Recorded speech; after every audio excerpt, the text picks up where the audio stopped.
Hello students, how are you?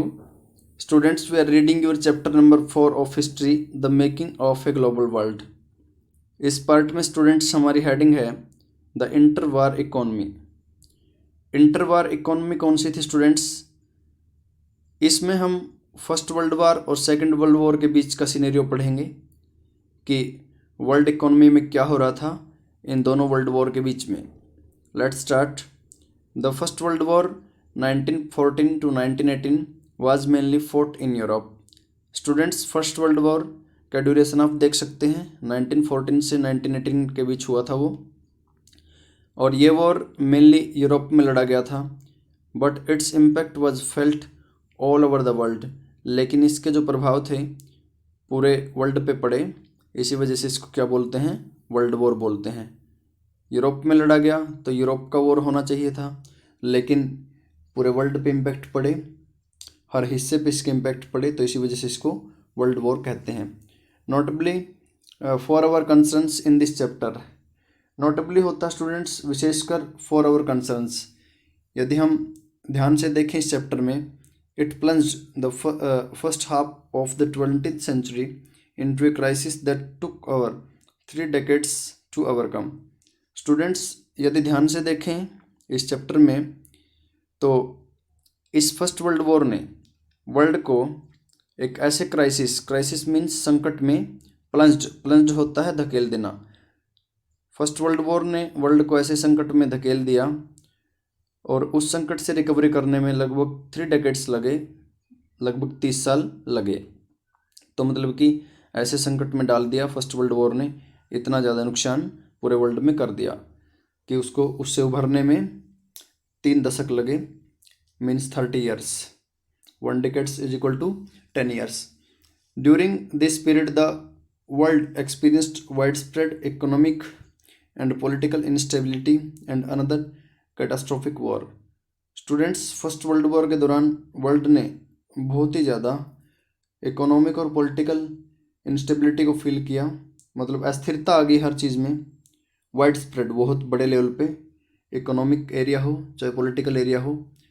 और first world war का एक रिजल्ट और हुआ, एक और दूसरा कैटास्ट्रोफिक वार। कैटास्ट्रोफिक होता है विनाशकारी, मतलब कि फर्स्ट वर्ल्ड वॉर के बाद में एक संकट और आ गया। फर्स्ट वर्ल्ड वॉर की रिकवरी हुई भी नहीं थी और सेकंड वर्ल्ड वॉर आ गया 1939 से 1945 के बीच में। तो देखिए फर्स्ट वर्ल्ड वॉर ने कितने तरह के क्राइसिस, संकट पैदा कर दिए पूरे वर्ल्ड पे। War time transformations. वॉर के टाइम में स्टूडेंट्स वर्ल्ड में या उसकी इकोनॉमी में बहुत ज़्यादा ट्रांसफॉर्मेशन आया, बहुत बदलाव आया। The first world war as you know was fought between 2 power blocs. First world war 2 power blocs के बीच में, दो जो पावर का ग्रुप था उनके बीच में लड़ा गया। On the one side were the allies, एक तरफ अलाइज पावर थी। अलाइज पावर में कौन कौन शामिल था? ब्रिटेन, फ्रांस, रसिया, और बाद में फिर 1917 में अलाइज पावर में यूएस भी शामिल हो गया, United states.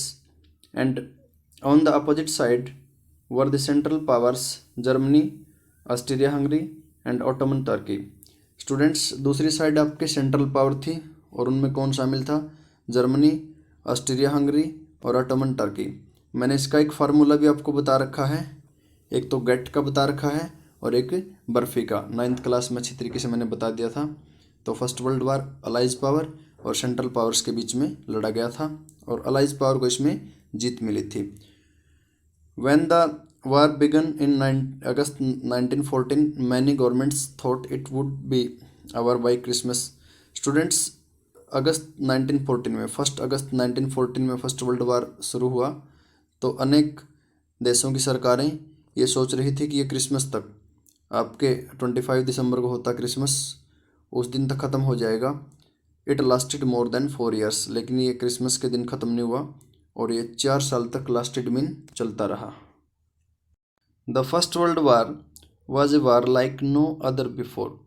Students, first world war पहले के जैसे वॉर्स जैसा नहीं था।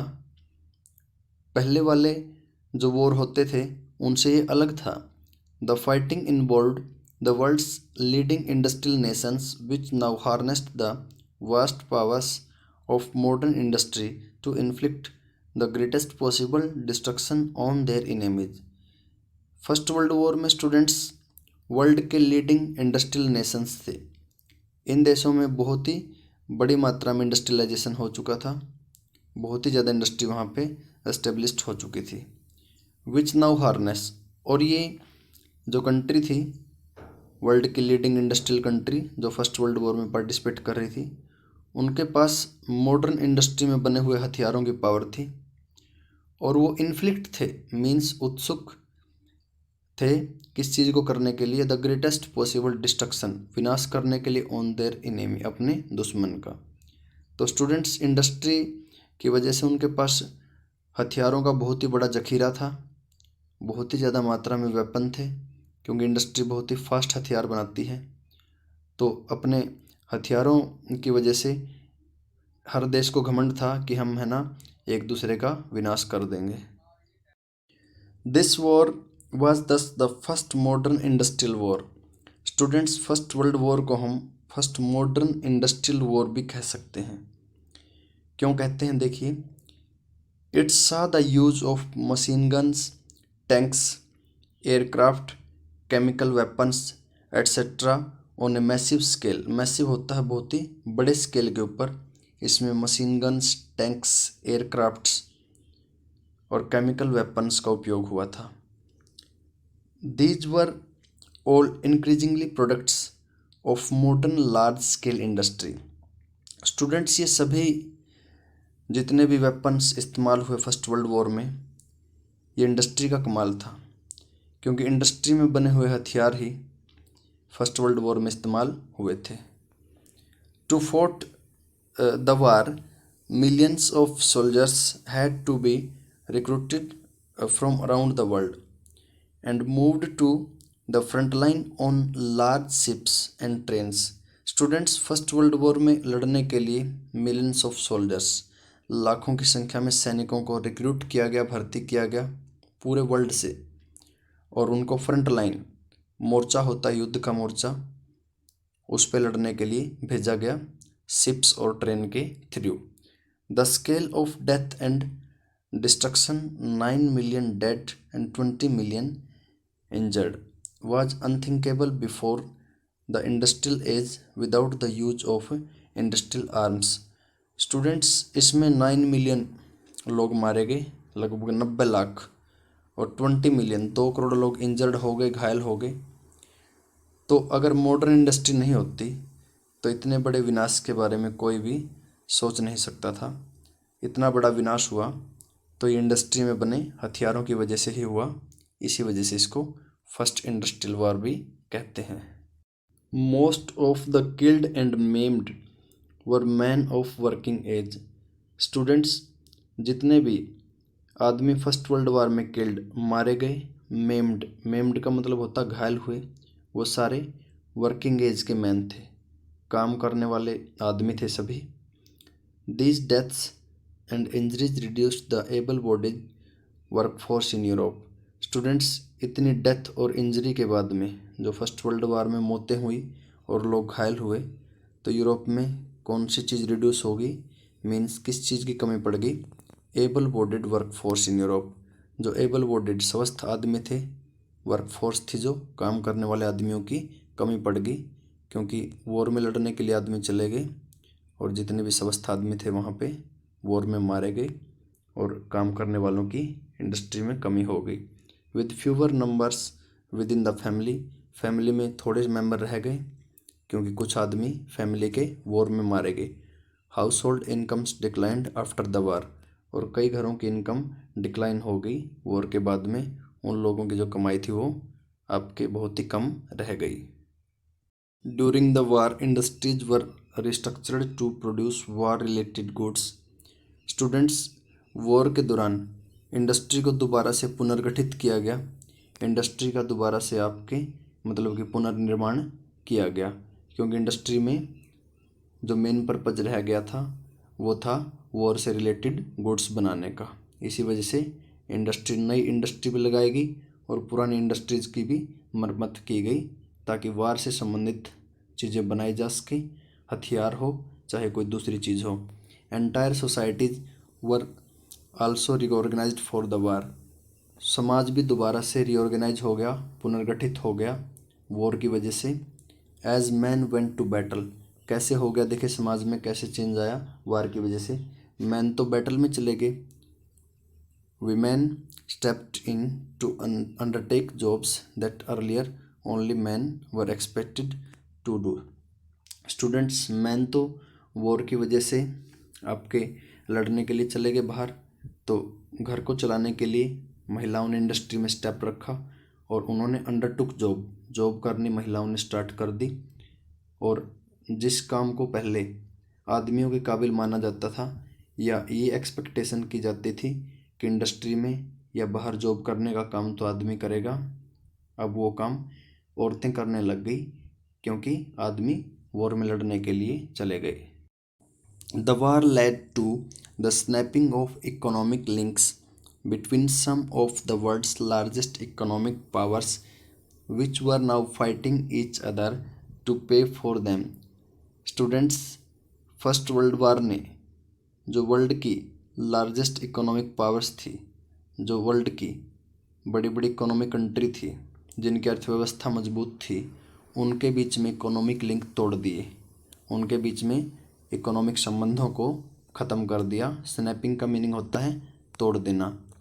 अब वो वर्ल्ड की बड़ी बड़ी इकोनॉमीज एक दूसरे के अगेंस्ट में लड़ रही थी, फाइट कर रही थी, और टू पे फॉर देम, और एक दूसरे से बदला लेने के लिए उतारू थी। तो इकोनॉमिक लिंक टूट गया वर्ल्ड के बड़े बड़े इकोनॉमिक कंट्री के अंदर, और है ना वो एक दूसरे के खिलाफ लड़ रही थी और बदला लेने के लिए उतारू थी। So Britain borrowed large sums of money from US banks as well as the US public. Britain ने फर्स्ट वर्ल्ड वॉर लड़ने के लिए लार्ज सम, बहुत ही बड़ी राशि ली धन की, किससे? यूएस बैंक से और यूएस पब्लिक से। तो ब्रिटेन ने फर्स्ट वर्ल्ड वॉर लड़ने के लिए किससे लोन लिया? अमेरिका के बैंकों से और अमेरिकन पब्लिक से। Thus the war transform the US from being an international debtor to an international creditor. Students, तो फर्स्ट वर्ल्ड वॉर के टाइम में यूएसए में बहुत बदलाव आया। इंटरनेशनल डेटर होता है स्टूडेंट्स कर्जदार, और क्रेडिटर होता है कर्जदाता। जो डेटर होता है वो दूसरे से कर्ज लेता है, और जो क्रेडिटर होता है वो दूसरे को कर्ज देता है। तो यूएस है ना फर्स्ट वर्ल्ड वॉर के दौरान कर्जदाता बन गया, दुनिया के दूसरे देशों को वो क्रेडिट लोन देने लग गया। जैसे अभी पिछली लाइन में हमने देखा ब्रिटेन ने किससे लोन लिया? यूएसए से, तो यूएसए बन गया creditor. In other words, at the wars and the US and it's citizens owned more overseas assets than foreign governments and citizens owned in the USA। Students, first world war के ख़त्म होने के बाद, उसके and के बाद में जो अमेरिका और उसके सिटीजन्स के पास में ज़्यादा ओवरसीज असेट्स थी। ओवरसीज हो गया विदेशी, और असेट्स हो गई संपत्तियाँ। मीन्स यूएस के लोगों ने दुनिया के लोगों को या यूरोप की दूसरी कंट्रीज़ को फर्स्ट वर्ल्ड वार के दौरान बहुत ज़्यादा लोन दिया था, तो इसी वजह से उनकी संपत्ति बढ़ गई थी दूसरे देशों में। तो अमेरिका और उसके नागरिकों के पास में, उसके सिटीजन्स के पास में फर्स्ट वर्ल्ड वॉर ख़त्म होने के बाद में बहुत ही ज़्यादा ओवरसीज असेट्स थी। मीन्स दूसरे देशों में उनकी बहुत ज़्यादा प्रॉपर्टी बढ़ गई थी। किसकी कंपेयर में? कोई भी जो फॉरेन गवर्नमेंट्स, अमेरिका में उसकी इतनी असेट नहीं थी, दूसरे देशों की अमेरिका में इतनी संपत्तियां या पैसा नहीं था जितना कि अमेरिकन बैंक्स, अमेरिकन गवर्नमेंट और अमेरिका के सिटीजन्स का दूसरे देशों में था फर्स्ट वर्ल्ड वॉर के ख़त्म होने के बाद। 3.2 पोस्ट वार रिकवरी। पोस्ट वार होता है वॉर के बाद का टाइम। देखते हैं फर्स्ट वर्ल्ड वॉर के बाद में किन किन कंट्रीज़ ने रिकवरी करने के लिए, जो युद्ध में हुए नुकसान की भरपाई करने के लिए क्या क्या प्रयास किए। Post war economic recovery prove difficult. Students, first world war के बाद रिकवरी करना बहुत ही मुश्किल था, क्योंकि फर्स्ट वर्ल्ड वार में बहुत ज़्यादा इकोनॉमिक लॉस हो चुका था। ब्रिटेन का एग्जांपल लेते हैं। देखिए ब्रिटेन को कितनी मुश्किलों का सामना करना पड़ा। Britain which was the world's leading economy in the pre war period in particular faced prolonged crisis. Students, first world war से पहले ब्रिटेन वर्ल्ड की लीडिंग इकोनॉमी था। मीन्स वर्ल्ड में सबसे अच्छी इकोनॉमी किसकी थी? ब्रिटेन की थी। इकोनॉमी में क्या हो गया? वर्ल्ड का सबसे ये अमीर कंट्रीज में आता था। लेकिन जब फर्स्ट वर्ल्ड वॉर ख़त्म हुआ तो फर्स्ट वर्ल्ड वॉर के दौरान ब्रिटेन का इतना ज़्यादा इकोनॉमिक लॉस हो चुका था कि उसको बहुत ही प्रोलॉन्ग्ड क्राइसिस फेस करना पड़ा। प्रोलॉन्ग्ड हो गया, बहुत ही लंबा। क्राइसिस मीन संकट। तो ब्रिटेन में जो इकोनॉमिक संकट चला वो बहुत ही लंबे टाइम तक चला, क्योंकि प्री वॉर से पहले उसकी इकोनॉमी अच्छी थी, लेकिन वॉर में इतना नुकसान हुआ कि उसकी इकोनॉमी ख़राब हो गई। While Britain was preoccupied with war, industries have developed in US, India and Japan. Students, जब ब्रिटेन आपके वॉर में प्रीऑक्युपाइड था तो इंडस्ट्री कहाँ पे डेवलप हुई? इंडिया और जापान में। प्रीऑक्युपाइड का मतलब हो गया स्टूडेंट्स जूझना। जब ब्रिटेन फर्स्ट वर्ल्ड वॉर में आपके जूझ रहा था या फर्स्ट वर्ल्ड वॉर में स्ट्रगल कर रहा था तो उस टाइम इंडिया और जापान में बहुत सी फैक्ट्रियां लगनी शुरू हो गई, क्योंकि इंडिया और जापान आपके फर्स्ट वर्ल्ड वॉर में शामिल नहीं थे और ब्रिटेन फर्स्ट वर्ल्ड वॉर में शामिल था। तो ब्रिटेन की सारी इंडस्ट्री वॉर का सामान बनाने में लग गई और इससे है ना किस कंट्रीज की इंडस्ट्री को आपके बूस्टअप करने का या आगे बढ़ने का मौका मिल गया? इंडिया और जापान की इंडस्ट्रीज़ को। After the war Britain found it difficult to recapture its earlier position of dominance in the Indian market and to compete with Japan internationally. Students, first world war ख़त्म होने के बाद Britain की economic condition बहुत ही ख़राब हो चुकी थी, क्योंकि युद्ध ने उसकी इकोनॉमी को बहुत ही कमज़ोर बना दिया था। तो फर्स्ट वर्ल्ड वॉर ख़त्म होने के बाद ब्रिटेन के लिए बहुत ही मुश्किल हो गया क्या करना? अपनी पहले वाली डोमिनेंस की पोजीशन को इंडियन मार्केट में रिकैप्चर करना, क्योंकि फर्स्ट वर्ल्ड वॉर से पहले वो बहुत ताकतवर कंट्री था ब्रिटेन, और है ना इंडियन मार्केट के अंदर उसका बहुत ज़्यादा डोमिनेंस था, बहुत प्रभाव था। लेकिन फर्स्ट वर्ल्ड वॉर ने ब्रिटेन की इकोनॉमी को बहुत ही ख़राब कर दिया, उसकी हालत खस्ता हो गई और ब्रिटेन दोबारा से आपके वैसी पोजीशन इंडियन मार्केट में या वैसा डोमिनेंस नहीं बना सका जैसी पोजीशन उसकी फर्स्ट वर्ल्ड वॉर से पहले थी। और अब उसको इंटरनेशनल लेवल पे जापान से भी मुकाबला करना था, क्योंकि जापान भी बहुत एक मॉडर्न कंट्री बन चुका था और उसमें भी बहुत इंडस्ट्री डेवलप हो चुकी थी। देखिए, एक तो इंडिया में उसकी पोजीशन थोड़ी सी नीचे चलेगी ब्रिटेन की। पहली प्रॉब्लम तो ब्रिटेन के लिए वॉर के बाद ये हुई। दूसरी प्रॉब्लम, उसकी इकोनॉमी ख़राब हो गई। तीसरी प्रॉब्लम, उसको जापान से compete करना पड़ा। अभी देखते हैं और क्या प्रॉब्लम हुई। Moreover, to finance war expenditures Britain had borrowed liberally from the US। Students, war के जो एक्सपेंडिचर्स होते हैं खर्चे, युद्ध के खर्चों को फाइनेंस करने के लिए, पूरा करने के लिए ब्रिटेन ने US से बहुत बड़ी मात्रा में लोन लिया था। लिबरली होता जमकर या बहुत बड़ी मात्रा में। अभी आ चुका था ये, पहले भी हम पढ़ चुके थे कि ब्रिटेन ने फर्स्ट वर्ल्ड वॉर में किससे लोन लिया? US से। तो this meant that at the end of the war Britain was burden with huge external debts. External होते हैं स्टूडेंट्स विदेशी और या बाहरी, और डेट्स होते हैं कर्जे। तो फर्स्ट वर्ल्ड वॉर के बाद में ब्रिटेन के ऊपर बाहरी कर्जे भी बहुत थे, विदेशों से, दूसरे देशों से लिए गए कर्जों का बर्डन भी था, बोझ भी था। तो देखिए प्रॉब्लम क्या क्या हुई ब्रिटेन को। तो ये CBSE के लेवल का क्वेश्चन भी बनता है कि ब्रिटेन को क्या क्या प्रॉब्लम हुई फर्स्ट वर्ल्ड वॉर के बाद में। एक बार फिर बताता हूँ। एक तो उसकी इकोनॉमी ख़राब हो गई, दूसरे नंबर पे इंडियन मार्केट में उसका डोमिनेंस ख़त्म हो गया, तीसरे नंबर पे जापान के साथ उसको compete करना पड़ा, जापान उसका एक सामने मुकाबला करने वाला आ गया। और नंबर 4 पे हम करेंगे कि है ना, वो कर्ज के बोझ के नीचे भी दब गया जो उसने कर्ज ले रखा था, जैसे अमेरिका से। The war had led to an economic boom, that is to a large increase in demand, production and employment. Students, war से बहुत ही बड़ा इकोनॉमिक बूम आ गया। मीन्स बहुत से देशों की इकोनॉमी काफ़ी ऊपर उठ गई। बूम होता उछाल आना। क्यों ऊपर उठ गई? क्योंकि डिमांड इंक्रीज हो गई, प्रोडक्शन और एम्प्लॉयमेंट भी इंक्रीज हो गए। तो इंडस्ट्री बहुत बड़ी मात्रा में लग गई, लोगों को रोज़गार मिल गया, चीज़ों की डिमांड, प्रोडक्शन और एम्प्लॉयमेंट भी आपके बढ़ गया। इसी वजह से वॉर के बाद में इकोनॉमिक बूम आ गया। इकोनॉमिक बूम का मीन्स होता है इकोनॉमिक उछाल। When the war boom ended, production contracted and unemployment increased.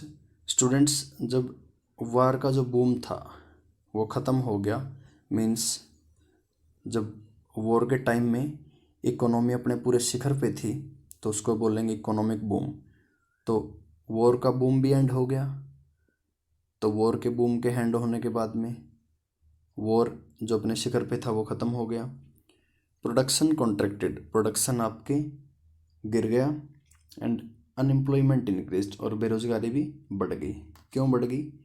क्योंकि जितने टाइम तक वॉर चला उतने टाइम तक इंडस्ट्री चलती रही और डिमांड भी उसी टाइम तक बढ़ी, प्रोडक्शन भी तब तक बढ़ा और रोज़गार भी तब तक ही मिला। लेकिन जब वॉर ख़त्म हो गया तो है ना, ये सारी की सारी चीज़ें अब नीचे गिर गई, डिमांड भी गिर गई, प्रोडक्शन भी और एम्प्लॉयमेंट भी गिर गया, बेरोजगारी आ गई। क्योंकि जो इंडस्ट्री सेटअप की गई थी वो सिर्फ वॉर की जो डिमांड थी उसको पूरा करने के लिए इंडस्ट्री को सेटअप किया गया था, ना कि एक किसी को रेगुलर जॉब देने के लिए। मीन्स जब तक वॉर चला तो वॉर से रिलेटेड गुड्स बनती रही और लोगों को रोज़गार मिलता रहा।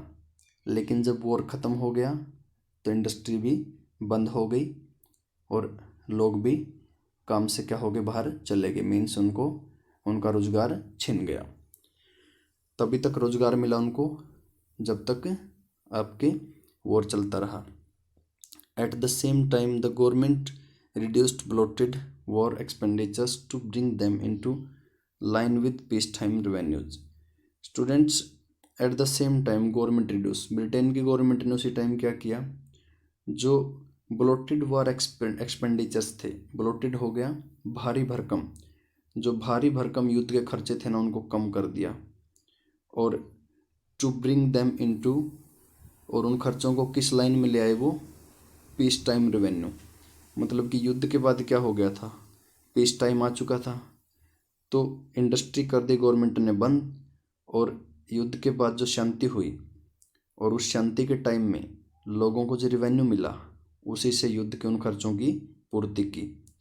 तो देखिए इंडस्ट्री बंद करने का क्या आपके रिजल्ट हुआ, क्योंकि इंडस्ट्री सिर्फ वॉर के पर्पज़ के लिए लगी थी वो, और जब वॉर ख़त्म हो गया तो पीस टाइम आ गया, और वॉर ख़त्म तो इंडस्ट्री भी ख़त्म। और ब्रिटेन की गवर्नमेंट ने वॉर के दौरान जो खर्चे हुए थे उनको आगे इंडस्ट्री के द्वारा पूरा करने की जो सोच थी वो अपनी रोक दी, और सोचा कि अब इंडस्ट्री को बंद करेंगे और लोगों से टैक्स ले करके उन खर्चों को पूरा करेंगे जो वॉर के ऊपर हुए। तो इंडस्ट्री बंद करने का क्या रिजल्ट हुआ, these developments led to huge job losses. तो इंडस्ट्री बंद होगी वॉर के बाद में, गवर्नमेंट ने डिसाइड कर लिया कि लोगों से रिवेन्यू या टैक्स लेके ही हम वॉर के खर्चों को पूरा करेंगे, इंडस्ट्रीज को आगे नहीं चलाएंगे। तो इंडस्ट्रीज नहीं चलेंगी तो रोज़गार भी नहीं मिलेगा। This developments led to huge job losses, इससे है ना आपके गवर्नमेंट के इस डिसीजन से बहुत ही बड़ी मात्रा में जॉब चलेगी लोगों की। इन 1921 1 in every 5 British workers was out of work. 1921 में 5 में से एक ब्रिटिश वर्कर के पास काम नहीं था। मीन्स वॉर के दौरान जो इंडस्ट्री लगी उसने लोगों का रोज़गार बढ़ाया, लेकिन जब वॉर के बाद में पीस टाइम आ गया, शांति का समय आ गया, इंडस्ट्री बंद हो गई जो वॉर के पर्पज़ के लिए बनाई गई थी। तो इंडस्ट्री के बंद होने से 20% लोगों की जॉब चली गई, जैसा कि हमारे को 1921 का डाटा दिखाता है। Indeed anxiety and uncertainty about work become an enduring part of the post war scenario. जो पोस्ट वार हो गया वार के बाद का, सिनेरियो होता है माहौल। वार के बाद क्या माहौल था, लोगों के अंदर एंजाइटी थी, एंजाइटी मतलब चिंता थी, और चिंता या बेचैनी कह देंगे, या अनसर्टेनिटी होता है जो कि चीज़ निश्चित नहीं होती, अनिश्चित होती है। तो जॉब को लेकर के लोगों के बीच में चिंता और अनिश्चितता का माहौल था वॉर के बाद। Thank you students. Many agricultural economies were also in crisis. Students, first world war के बाद में उन कंट्रीज़ की इकोनॉमी भी संकट में पड़ गई थी जो एग्रीकल्चर पे डिपेंड थे। क्राइसिस क्या होता है, संकट। जैसे हमारे इंडिया की इकोनॉमी एग्रीकल्चर पे डिपेंड है। Consider the case of wheat producers का केस लीजिए, जो गेहूं पैदा करने वाले किसान थे, कि किस तरीके से उनकी इकोनॉमी संकट में पड़ गई। Before the war eastern Europe was a major supplier of wheat in the world market. Students, first world war से पहले दुनिया में वर्ल्ड मार्केट में वीट का मेजर सप्लायर कौन था, ईस्टर्न यूरोप। पूरे वर्ल्ड में ईस्टर्न यूरोप से गेहूं की सप्लाई होती थी। When this supply was disrupted during the war, wheat production in Canada, America and Australia expanded dramatically होता है तेज़ी से। स्टूडेंट्स, फर्स्ट वर्ल्ड वॉर के दौरान ईस्टर्न यूरोप से वीट की सप्लाई डिसरप्ट हो गई। मीन्स वीट की सप्लाई रुक गई। डिसरप्ट का मतलब होता है रुक जाना। तो फिर प्रोडक्शन कहाँ पे बढ़ गया, जब ईस्टर्न यूरोप से वीट की सप्लाई रुक गई तो कनाडा, अमेरिका और ऑस्ट्रेलिया में प्रोडक्शन एक्सपेंड हो गया। तो कहीं ना कहीं तो वर्ल्ड मार्केट में, कहीं ना कहीं से तो वर्ल्ड मार्केट में वीट की सप्लाई करनी थी ना। तो जब ईस्टर्न यूरोप से बंद होगी तो सप्लायर कौन बन गए, कनाडा, अमेरिका और Australia. But once the war was over, लेकिन जब फर्स्ट वर्ल्ड वॉर ओवर हो गया, ख़त्म हो गया, production in eastern Europe revived. Production दोबारा से फिर रिवाइव हो गया, पुनर्जीवित हो गया ईस्टर्न यूरोप में, and created a glut in wheat output. और वीट के प्रोडक्शन में या आउटपुट में बहुत ही ज़्यादा आपके गल्ट हो गया। गल्ट मीन अत्यधिक मात्रा में वीट का उत्पादन होने लग गया ईस्टर्न यूरोप में। तो देखिए, फर्स्ट वर्ल्ड वॉर से पहले वर्ल्ड मार्केट में वीट की सप्लाई कहाँ से होती थी, ईस्टर्न यूरोप से। और फर्स्ट वर्ल्ड वॉर में वो सप्लाई रुक गई 1914 से 1918 तक। जब तक फर्स्ट वर्ल्ड वॉर चला तो वो सप्लाई रुक गई। तो सप्लाई कहाँ से होने लग गई, फर्स्ट वर्ल्ड वॉर के टाइम कनाडा, अमेरिका और ऑस्ट्रेलिया से। लेकिन फर्स्ट वर्ल्ड वॉर जब ख़त्म हो गया तो ईस्टर्न यूरोप से दोबारा से फिर स्टार्ट होगी वीट की सप्लाई वर्ल्ड मार्केट में। लेकिन ईस्टर्न यूरोप में फर्स्ट वर्ल्ड वॉर के बाद जब वीट की सप्लाई दोबारा से स्टार्ट हुई, उसमें है ना वीट का बहुत बड़ी मात्रा में प्रोडक्शन हो गया। इतनी ज़्यादा गेहूँ हो गई कि कोई गेहूँ का ख़रीदार ही नहीं मिला। जब आपके प्रोडक्शन ज़्यादा हो जाता है और डिमांड कम हो जाती है तो फिर उसको क्या बोलते हैं, डिप्रेशन, मंदी आ जाती है, जब कोई ख़रीदार ना मिले, किसी चीज़ की बिक्री ना हो।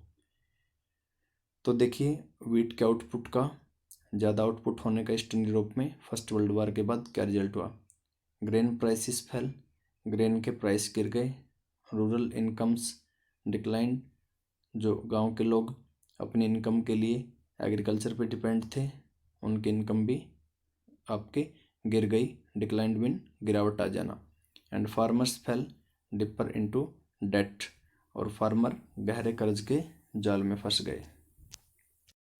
3.3 rise of mass production and consumption in the US recovery was quicker. Students, first world war के बाद में यदि किसी कंट्री में बहुत ही जल्दी रिकवरी हुई तो वो कौन सा कंट्री था? यूएस। क्योंकि फर्स्ट वर्ल्ड वॉर में सभी कंट्रीज को लॉस हुआ था और सभी कंट्रीज फर्स्ट वर्ल्ड वॉर में जो लॉस हुआ उसकी रिकवरी करने का एफर्ट्स कर रहे थे।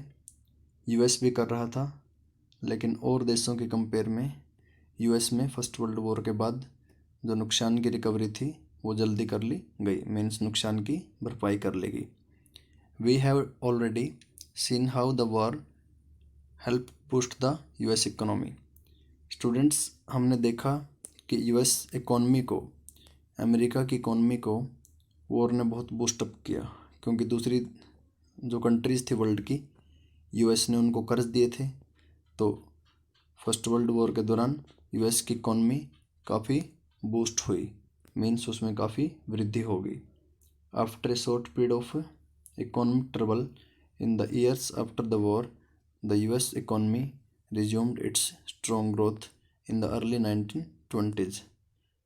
वार के बाद में कुछ ईयर तक, 1 या 2 साल तक तो यूएस ने काफ़ी ट्रबल फेस किया, जो इकोनॉमी का लॉस हुआ था उसको।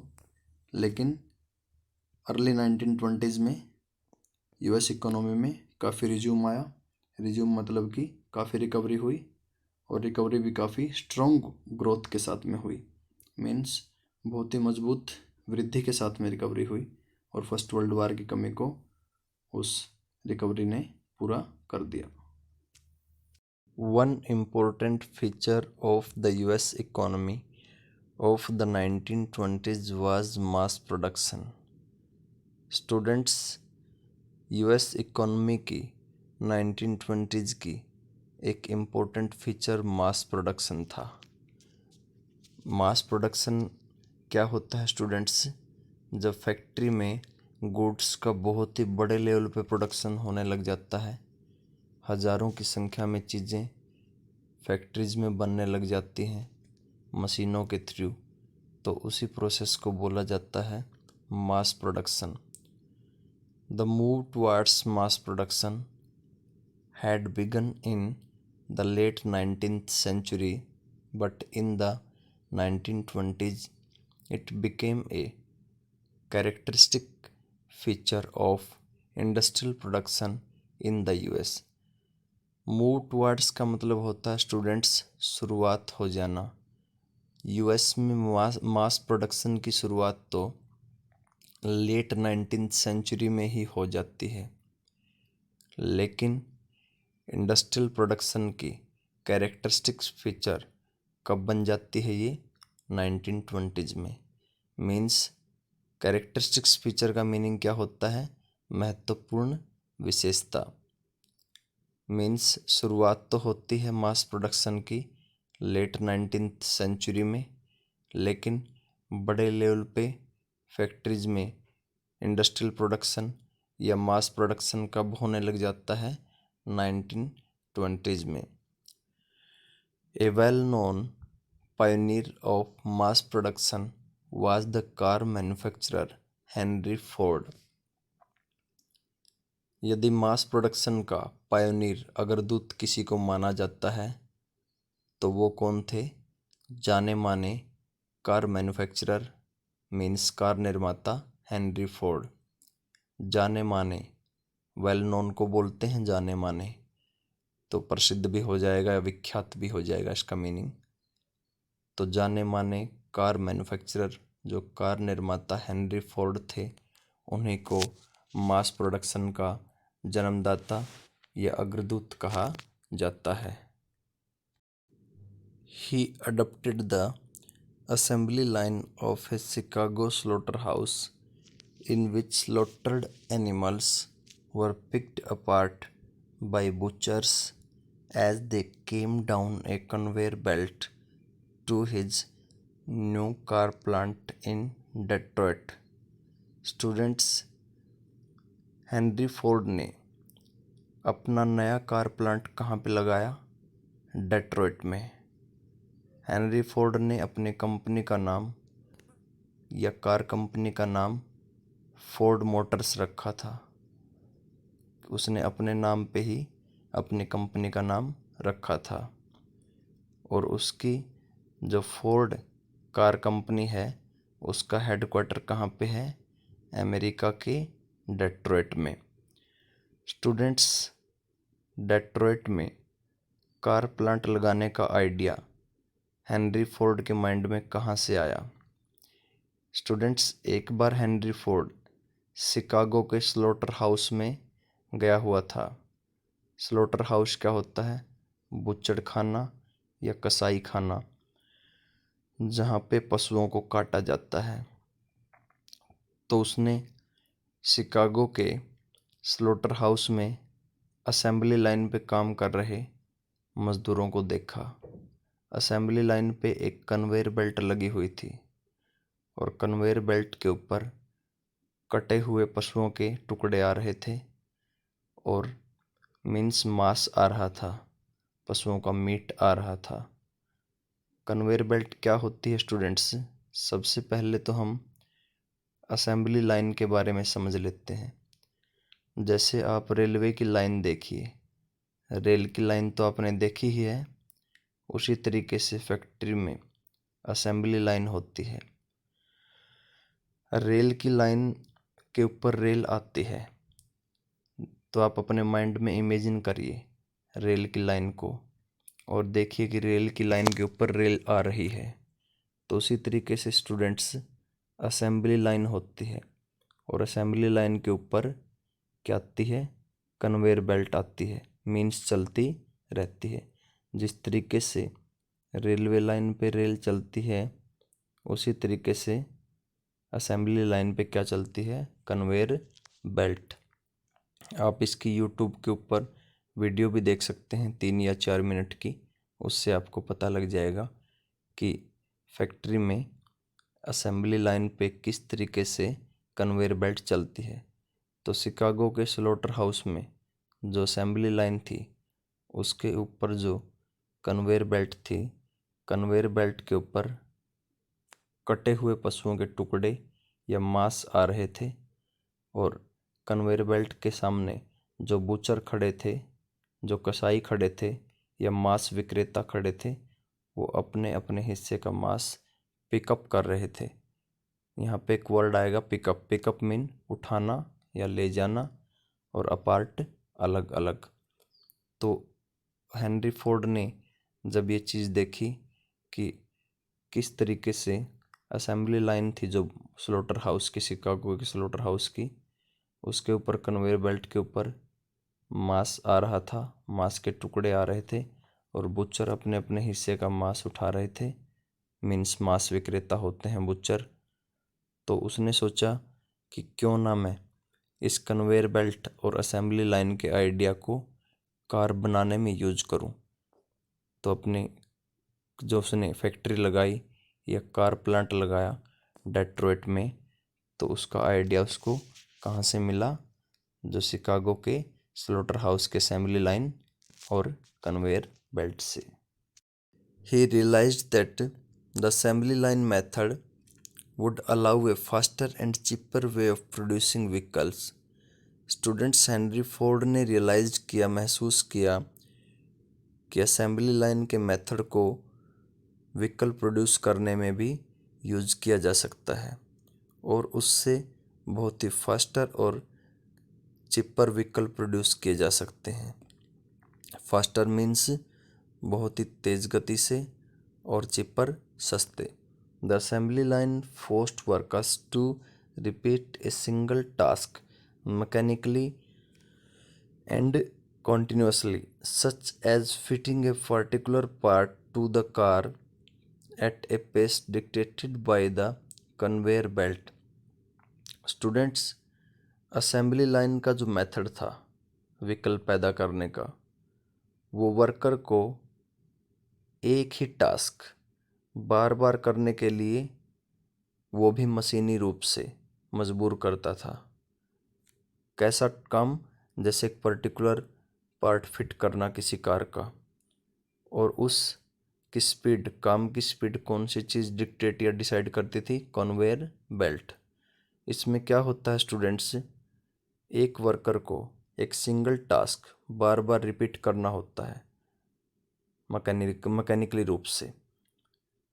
जैसे है ना, कन्वेयर बेल्ट आएगी तो असेंबली लाइन पे कोई वर्कर काम कर रहा है तो एक वर्कर को एक ही काम मिलेगा।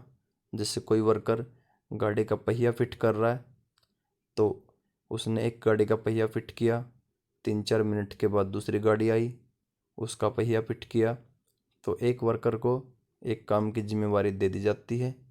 कॉन्टिन्यूअस वो मैकेनिकली रूप से वही काम करता रहता है। जैसे एक गाड़ी का कोई एक पुर्जा फिट करना, जैसे मैंने अभी आपको पहिए का या खिड़की का एग्जाम्पल दिया था। और स्पीड है ना जो काम की, वो कौन सी चीज़ डिसाइड करती है? वो करती है कन्वेयर बेल्ट। मीन्स एक गाड़ी वर्कर के पास में 2 मिनट में भी आ सकती है, 3 मिनट में भी आ सकती है। This was a way of increasing the output per worker by speeding up the pace of work. Students, ये जो कन्वेयर बेल्ट और असेंबली लाइन का तरीका था, ये है ना वर्कर का आउटपुट बढ़ाने का भी एक बहुत अच्छा मेथड था, क्योंकि काम की स्पीड बढ़ा दी जाती थी। कन्वेयर बेल्ट की स्पीड बढ़ा करके वर्कर से ज़्यादा आउटपुट लिया जा सकता था। Standing in front of a conveyor belt, no worker could afford to delay the motions, take a break और even have a friendly word with a workmate. Students, जो वर्कर हेनरी फोर्ड की car company में conveyor belt के सामने खड़ा होकर काम करता था, वो रिस्क नहीं ले सकता था। अफोर्ड का मतलब हो गया आपके जोखिम नहीं उठा सकता था। टू डिले द मोशन, एक पल के लिए भी डिले करने का वो जोखिम नहीं उठा सकता था, क्योंकि है ना उसको टाइम के अकॉर्डिंग काम करना पड़ता था। भाई 2 मिनट में कन्वेयर बेल्ट पे गाड़ी आने वाली है, 3 मिनट में आने वाली है, तो टाइम आपके पहले ही डिसाइड होता था। तो कोई भी वर्कर क्या चीज़ अफोर्ड नहीं कर सकता था? ये 2-3 चीज़ें मैं आपको बताता हूँ। एक तो एक मोशन के लिए भी डिले नहीं कर सकता था, 1 मिनट के लिए भी डिले नहीं कर सकता था। मिनट तो बहुत बड़ी बात होगी, 1 सेकंड के लिए भी। टेक ए ब्रेक, ब्रेक नहीं ले सकता था। और even have a friendly word with a workmate, और अपने किसी वर्कमेट से बात भी नहीं कर सकता था। फ्रेंडली वर्ड का मीनिंग हो गया स्टूडेंट्स बातें करना, और वर्कमेट का मीनिंग क्या हो गया? जो दूसरे वर्कर काम कर रहे थे वहाँ पे। As a result, Henry Ford's cars came off the assembly line at 3-minute intervals, a speed much faster than that achieved by previous methods। और कन्वेयर बेल्ट के ऊपर काम करने का और उसकी स्पीड का ये बेनिफिट हुआ स्टूडेंट्स कि हेनरी फोर्ड की कार कंपनी से हर 3 मिनट में एक कार बन के बाहर आने लग गई, और ये स्पीड पहले अपनाए गए मेथड से फास्टर थी, ज़्यादा थी। मीन्स कार पैदा करने के लिए पहले जो मेथड्स अपनाए गए थे उन मेथड्स की इतनी स्पीड नहीं थी।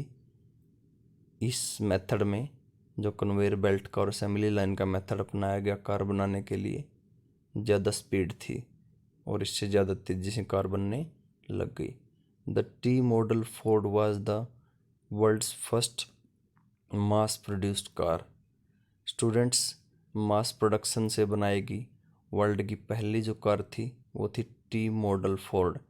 टी मॉडल था इसका, जैसे आज का हमारा 3 व्हीलर्स होता है, उसके 2 पहिए पीछे होते हैं और एक पहिया आगे होता है, तो उसी टाइप की कार थी ये, और मास प्रोडक्शन से बनाएगी पहली कार थी। कौन सी? T model Ford. At first, workers at Ford factory were unable to cope with the stress of working on assembly lines in which they could control the pace of work। Students, शुरुआत में जो workers थे Henry Ford की car company में, वो काम के stress के साथ में कोप नहीं कर पाए। स्ट्रेस क्या होता है स्टूडेंट्स? थकान, क्योंकि ज़्यादा स्पीड थी कन्वेयर बेल्ट और असेंबली लाइन की, तो है ना उस स्पीड के साथ वर्कर कोप नहीं कर पाए, मुकाबला नहीं कर पाए और उनको ज़्यादा थकान और ज़्यादा स्ट्रेस होने लग गई। रीज़न क्या था? कन्वेयर बेल्ट की स्पीड ज़्यादा थी और वर्कर की स्पीड थी जो काम करने की वो बहुत ही कम थी। तो वर्कर उस स्पीड के साथ कोप नहीं कर पाए और उस काम के स्ट्रेस को, जो काम की थकान थी, उसको झेल नहीं पाए, क्योंकि है ना वो असेंबली लाइन की और कन्वेयर बेल्ट की पेस को कंट्रोल, मीन्स उसकी गति को कंट्रोल नहीं कर सकते थे। अभी मैंने बताया था कन्वेयर बेल्ट की स्पीड ज़्यादा थी, उसकी पेस ज़्यादा थी, पेस स्पीड होता है, और वर्कर्स की काम करने की स्पीड बहुत ही कम थी।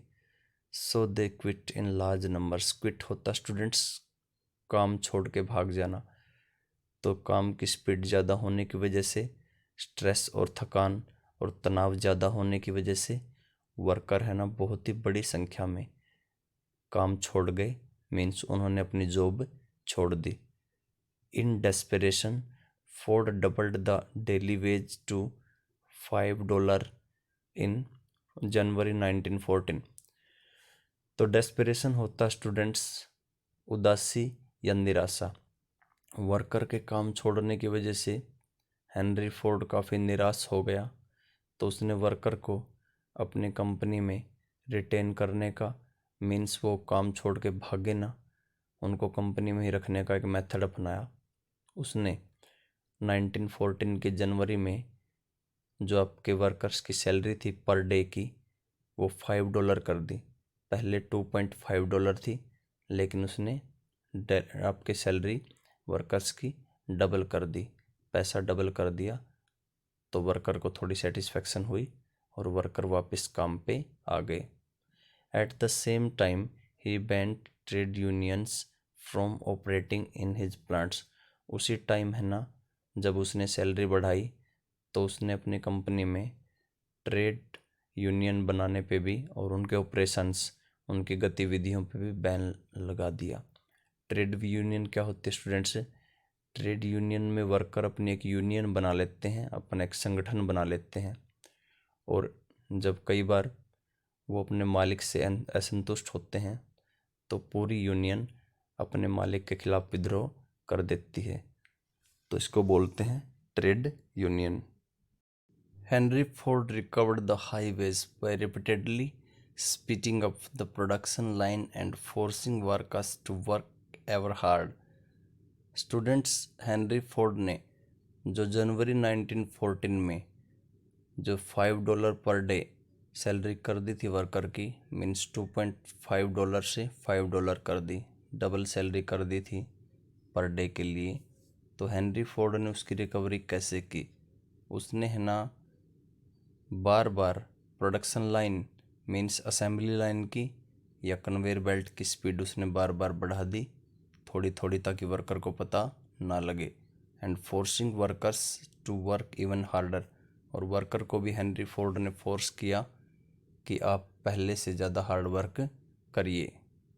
So much so he would soon describe his decision to double the daily wage as the best cost-cutting decision he had ever made. Students, कुछ समय बाद हेनरी फोर्ड डिस्क्राइब करता है कि जो उसने पर डे सैलरी डबल करने का डिसीजन लिया था, वो उसका अब तक का लिया गया सबसे बेस्ट कॉस्ट कटिंग डिसीजन था।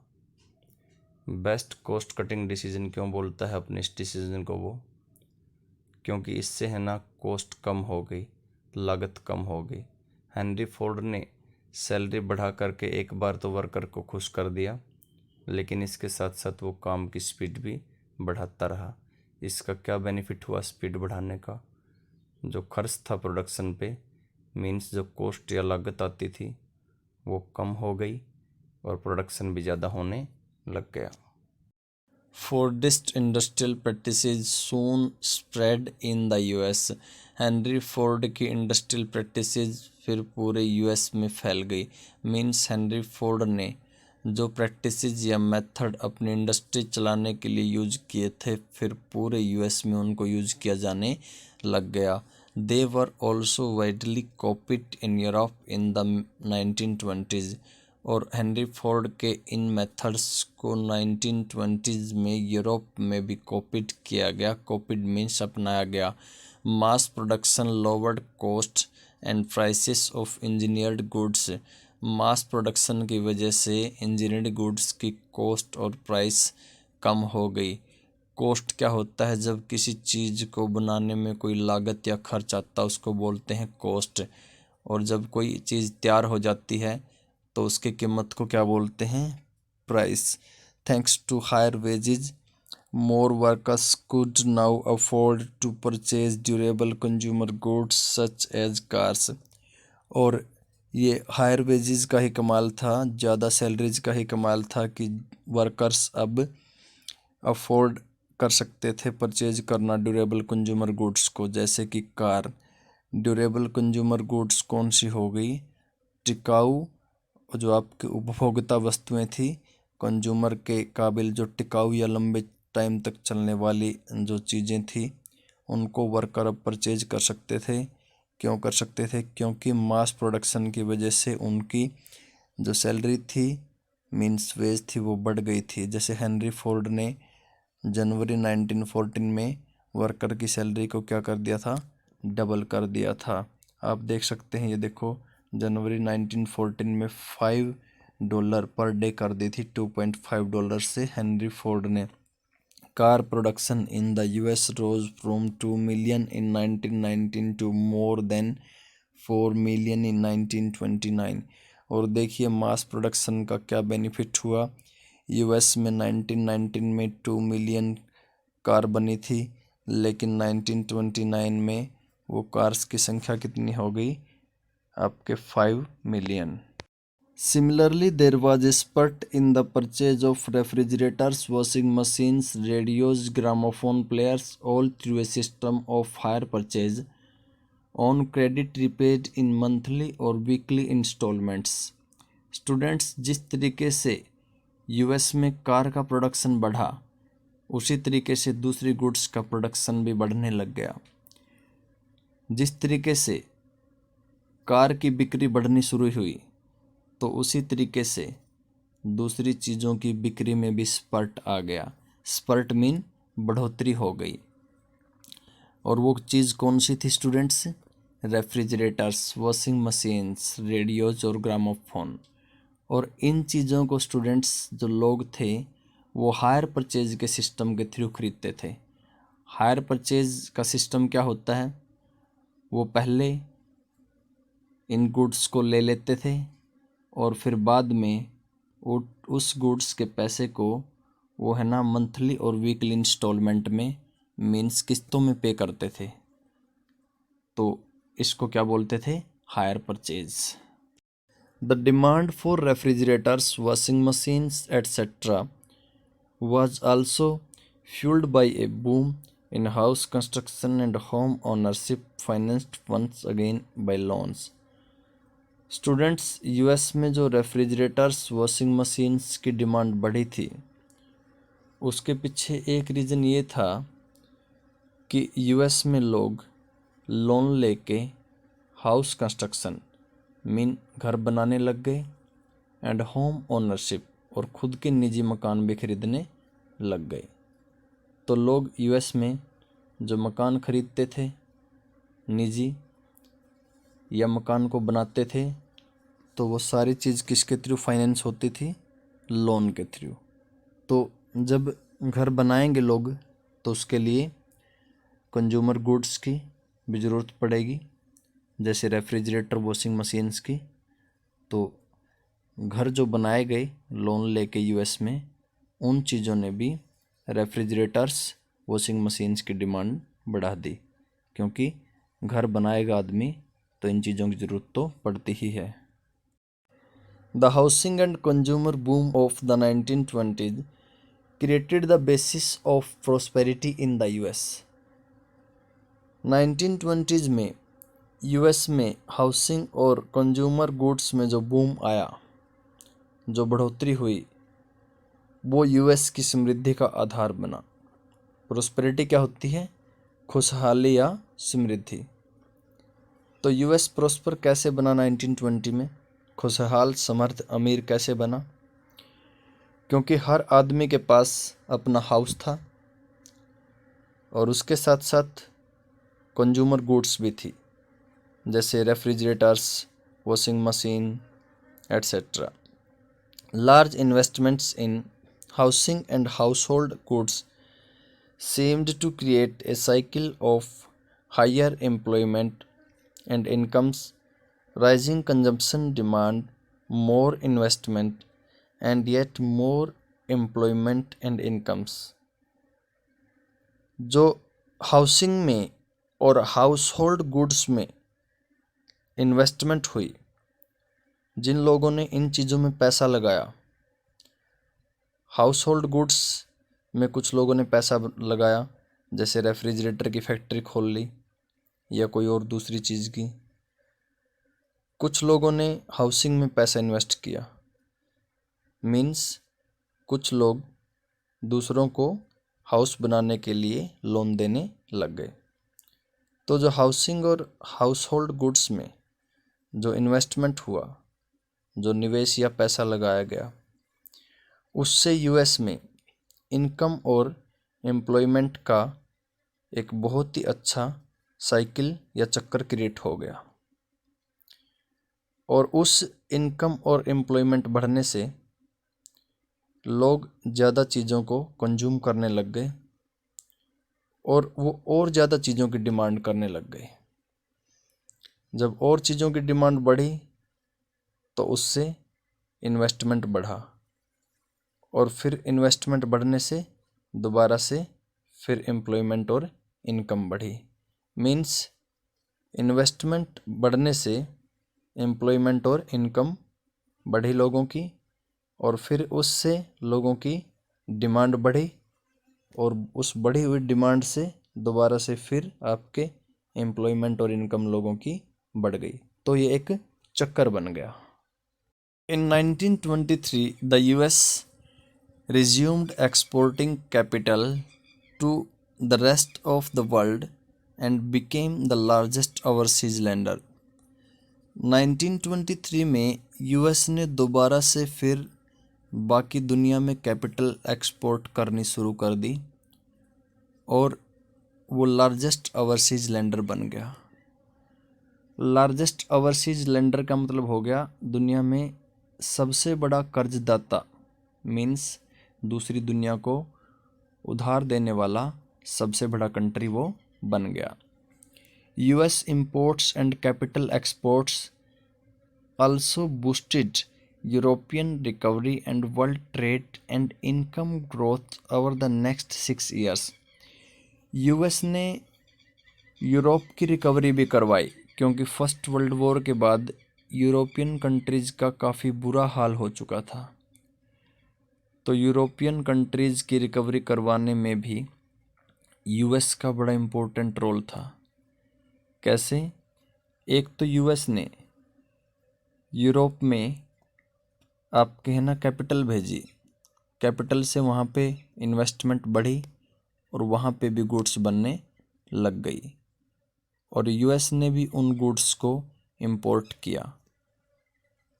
तो यूएस के कैपिटल देने से और गुड्स को इंपोर्ट करने से यूरोप की रिकवरी हो गई, जो फर्स्ट वर्ल्ड वार में उसकी इकोनॉमी डिस्ट्रॉयड हुई थी, उसकी पूर्ति हो गई। और इसके साथ साथ यूएस ने वर्ल्ड ट्रेड को और इनकम को भी ग्रो करने में काफ़ी इम्पोर्टेंट रोल प्ले किया अगले 6 साल के दौरान। कौन से 6 साल? 1923 से 1929। यूएस ने यूरोप की गुड्स को इंपोर्ट किया। इसका सबूत है हमारे पास में, क्योंकि जब यूरोपियन कंट्रीज़ ने हेनरी फोर्ड के मेथड को अपनाया तो वहाँ पे भी लार्ज स्केल में गुड्स का प्रोडक्शन हुआ और उन गुड्स को यूएस ने भी इंपोर्ट किया। इससे यूरोप की इकोनॉमिक रिकवरी हुई और इसके साथ साथ है ना वर्ल्ड ट्रेड और इनकम को बढ़ाने में भी यूएस ने काफ़ी इम्पोर्टेंट रोल प्ले किया नेक्स्ट 6 ईयर के दौरान। All this however proved too good to last, लेकिन ये चीज़ ज़्यादा टाइम तक कायम नहीं रह पाई। कौन सी चीज़? जो यूएस में प्रोडक्शन बढ़ गया, इनकम बढ़ गई, इन्वेस्टमेंट बढ़ गई, यूरोप की रिकवरी हो गई, ये चीज़ें ज़्यादा लंबे टाइम तक नहीं चल सकी। By 1929 the world would be plunged into a depression such as it had never experienced before. 1929 में जो वर्ल्ड है वो एक ऐसी मंदी में फंस गया जिस मंदी को या उस तरीके की मंदी को लोगों ने कभी फील नहीं किया था। मीन्स पूरी दुनिया में काफ़ी ग्रेट डिप्रेशन आ गया, बहुत ही बड़ी व्यापक स्तर पे मंदी आ गई। अगले पैसेज में इसी के बारे में हम पढ़ेंगे। 3.4 the great depression. Students, depression का मीनिंग होता है मंदी। चीज़ों के दाम गिर जाना, उनकी डिमांड कम हो जाना, अनएम्प्लॉयमेंट बढ़ जाना, ये सभी मंदी के लक्षण होते हैं। 1929 में दुनिया में बहुत ही बड़ी मंदी आई थी, इसी वजह से उसको ग्रेट डिप्रेशन कहा गया। The great depression began around 1929 and lasted till the mid 1930s।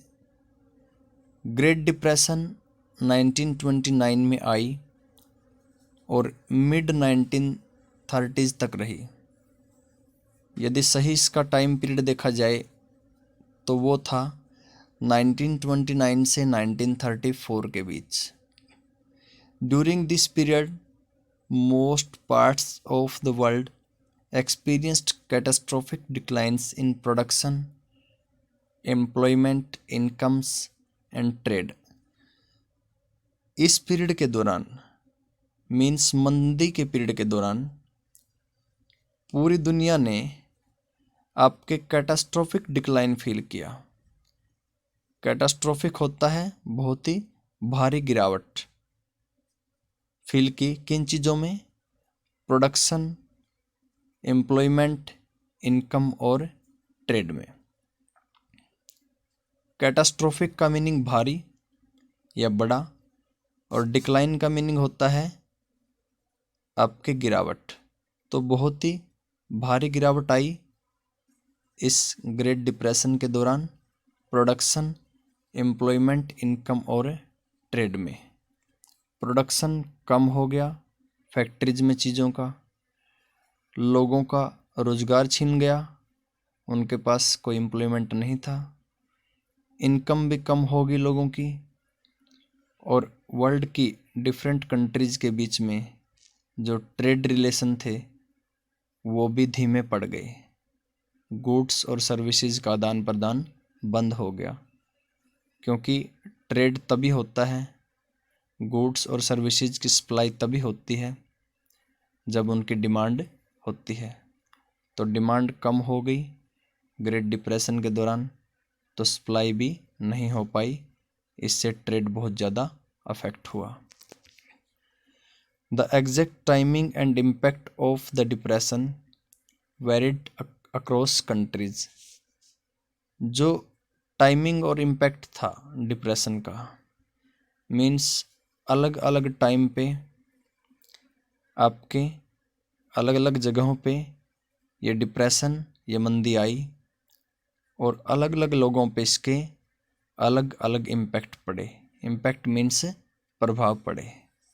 किसी टाइम पे मंदी पहले आई, किसी टाइम पे बाद में आई, किसी पे इसके इम्पैक्ट ज़्यादा पड़े तो किसी ग्रुप ऑफ पीपल पे इसके इम्पैक्ट कम पड़े। But in general agricultural regions and communities were the worst affected. लेकिन यदि जनरल टर्म में कहा जाए, सामान्य भाषा में कहा जाए, तो ग्रेट डिप्रेशन का सबसे ज़्यादा इम्पैक्ट मीन्स प्रभाव एग्रीकल्चरल रीजन पे पड़ा, एग्रीकल्चर पे पड़ा। और जो एग्रीकल्चरल कम्युनिटी थी, मीन्स जो किसानों का एक ग्रुप था, वो बहुत ही बुरी तरीके से अफेक्ट हुआ। एग्रीकल्चर पे ही किसान डिपेंड रहते हैं, तो जब ग्रेट डिप्रेशन के दौरान एग्रीकल्चर सेक्टर को बहुत नुकसान पहुंचा, तो जो फार्मर कम्युनिटी थी वो भी बहुत ही वोरेस्ट अफेक्टेड, मीन्स बुरी तरीके से प्रभावित हुई। This was because the fall in agricultural prices was greater and more prolonged than that in the price of industrial goods. Reason क्या था एग्रीकल्चर सेक्टर में मंदी आने का, मीन्स डिप्रेशन आने का? क्योंकि एग्रीकल्चर के प्राइस गिर गए।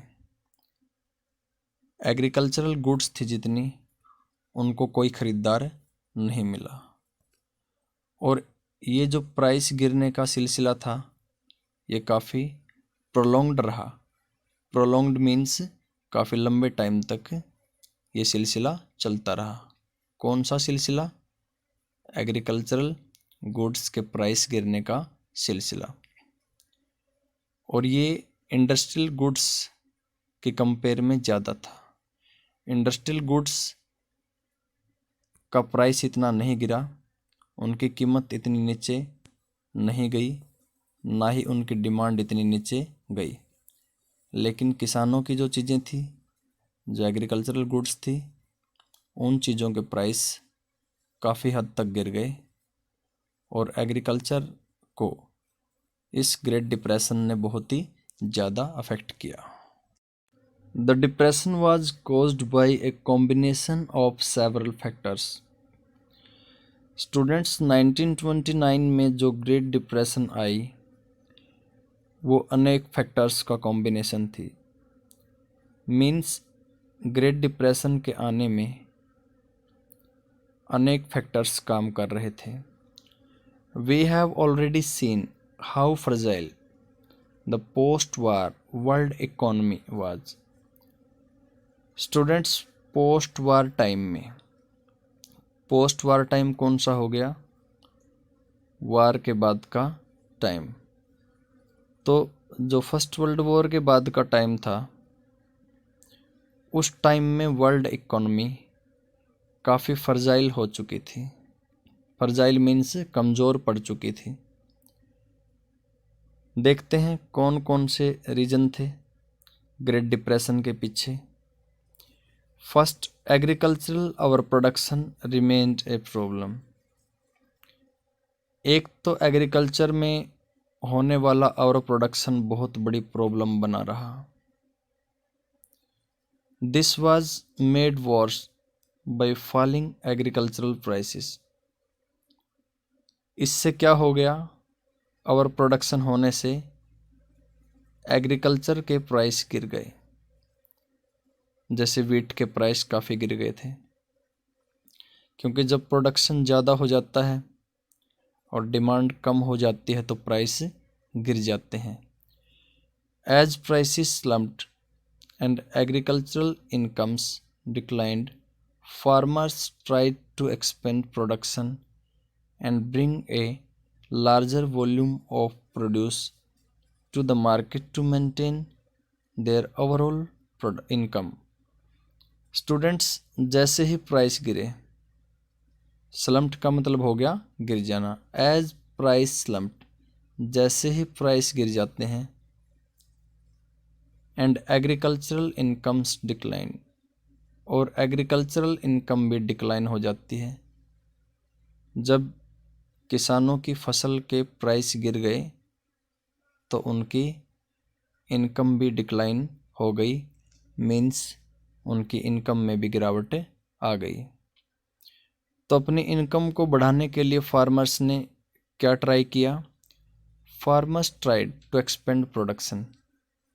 तो फार्मर्स ने और प्रोडक्शन बढ़ाने का प्रयास किया, and bring a larger volume of produce to the market, और मार्केट में और भी बड़ी मात्रा में वो अपने प्रोड्यूस को या एग्रीकल्चरल प्रोडक्शन को लाने लग गए ताकि अपनी ओवरऑल इनकम को वो मेंटेन कर पाए।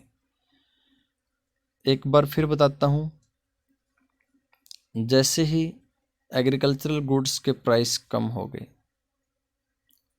तो किसानों की इनकम कम हो गई। तो किसानों ने सोचा कि हम और ज़्यादा प्रोडक्शन करेंगे और ज़्यादा प्रोडक्शन करेंगे तो ज़्यादा प्रोडक्शन की वजह से यदि हमारे को कम कीमत भी मिलेगी तो हमारी ओवरऑल इनकम मेंटेन रह पाएगी।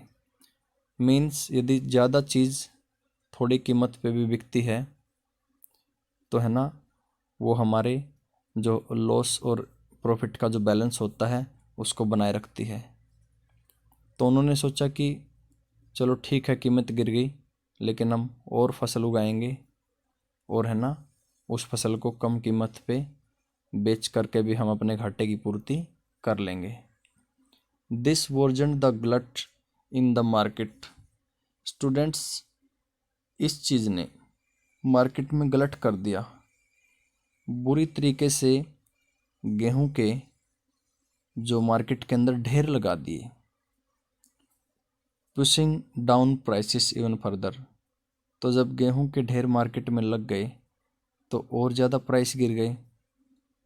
फार्म प्रोड्यूस रोटेड और लैक ऑफ बायर्स। और जितने भी फार्म प्रोड्यूस थे, किसानों के पैदा किए हुए जितने भी प्रोड्यूस थे, वो बायर की लैक में, ख़रीदार की कमी की वजह से मार्केट में रोटेड हो गए। रोटेड मीन्स सड़ने लग गए, क्योंकि वहाँ पे गलट लग गया मार्केट में। एग्रीकल्चर प्रोड्यूस का गलट मीन्स ढेर लग गया। Second, in the mid 1920s many countries financed their investments through loans from the US। Students, mid 1920s में जो अनेक कंट्रीज इन्वेस्टमेंट कर रही थी, मीन्स इंडस्ट्री पे या दूसरी एक्टिविटीज़ में वो पैसा लगा रही थी, तो ये पैसा कहाँ से आ रहा था? यूएस के लोन से।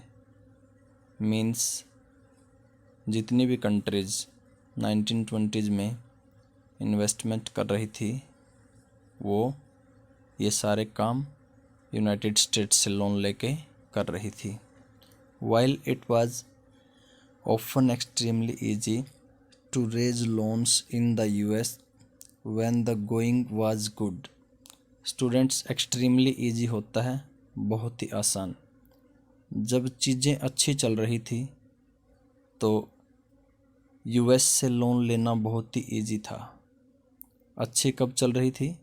जब प्रोडक्शन हो रहा था, इनकम बढ़ रही थी, लोगों के पास कंज्यूमर ड्यूरेबल्स मीन्स टिकाऊ वस्तुएं पहुंच रही थी, जैसे रेफ्रिजरेटर मशीन्स और भी बहुत सी वस्तुएं।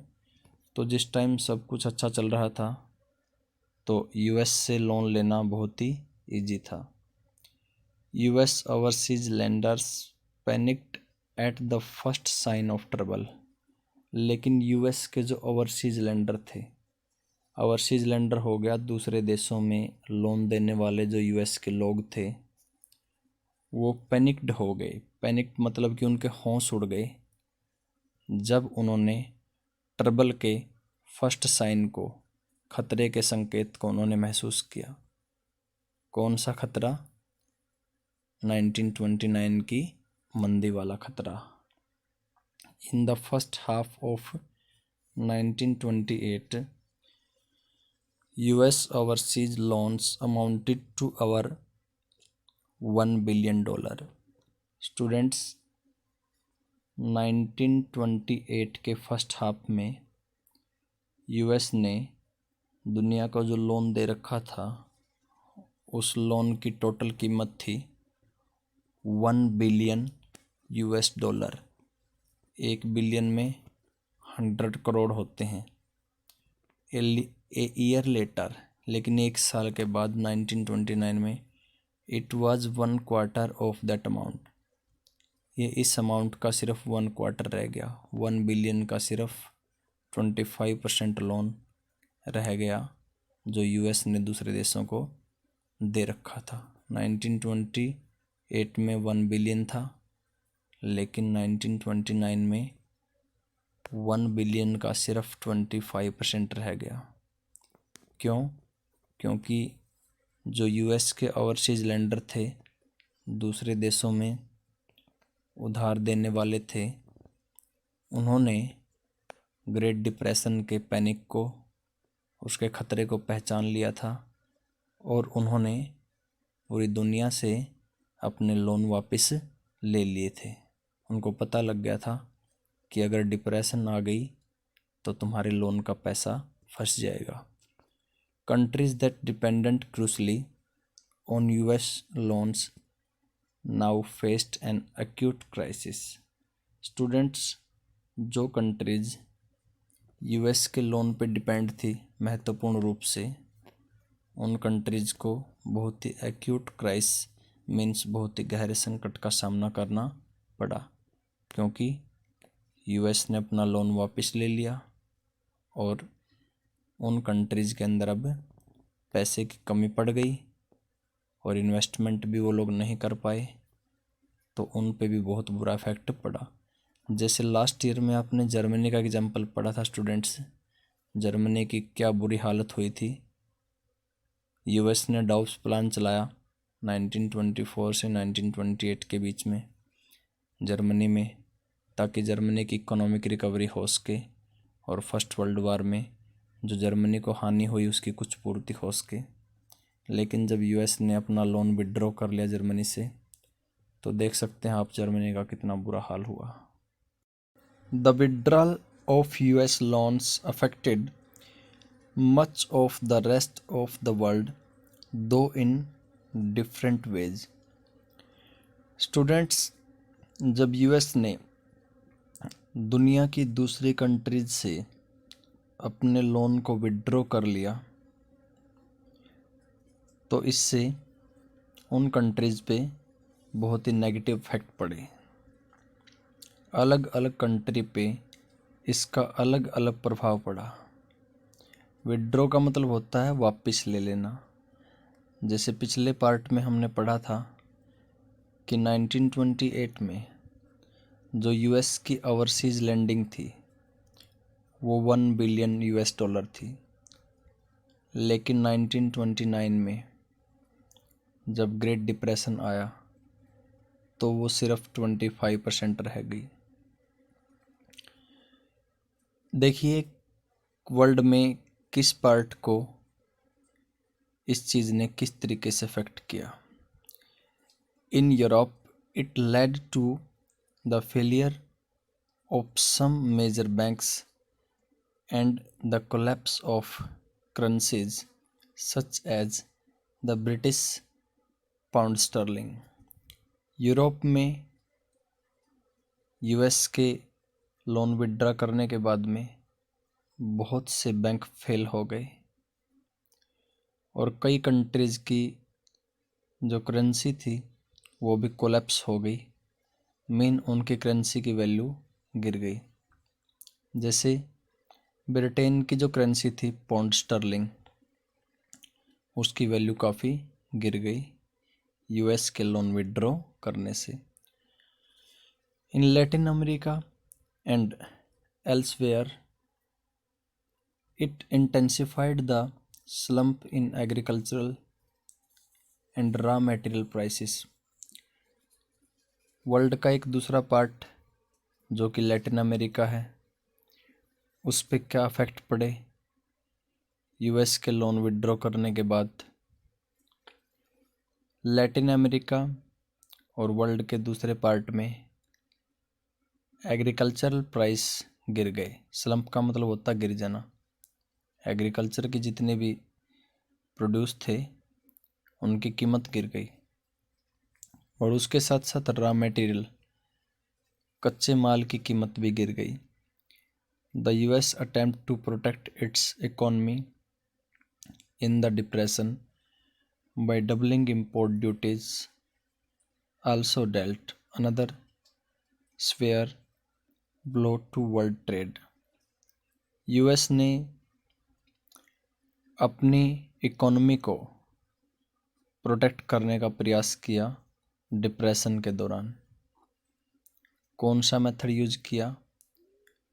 उसने इंपोर्ट ड्यूटी को डबल कर दिया। मीन्स जो भी चीज़ें यूएस में आती थी उनके ऊपर डबल ड्यूटी लगा दी। ड्यूटी क्या होती है स्टूडेंट्स? टैक्स। तो उसने इंपोर्ट पे डबल टैक्स लगा दिया। उससे भी क्या हुआ? वर्ल्ड ट्रेड को बहुत ही गहरा झटका लगा। ब्लो क्या होता है? झटका, और स्वेयर गहरा। तो देख सकते हैं आप किस तरीके से यूएस के लोन विड्रॉ करने से वर्ल्ड के अलग अलग पार्ट पे उसका कितना बुरा इम्पैक्ट पड़ा। The US was also the industrial country most severely affected by the depression. Students, US एक इंडस्ट्रियल कंट्री था और वो बहुत ही बुरी तरीके से ग्रेट डिप्रेशन से अफेक्ट हुआ था। स्वेरली होता है बुरे तरीके से, अफेक्टेड मीन्स प्रभावित। With the fall in prices and the deeper prospect of a depression, US Bank had also slashed domestic lending and called back loans.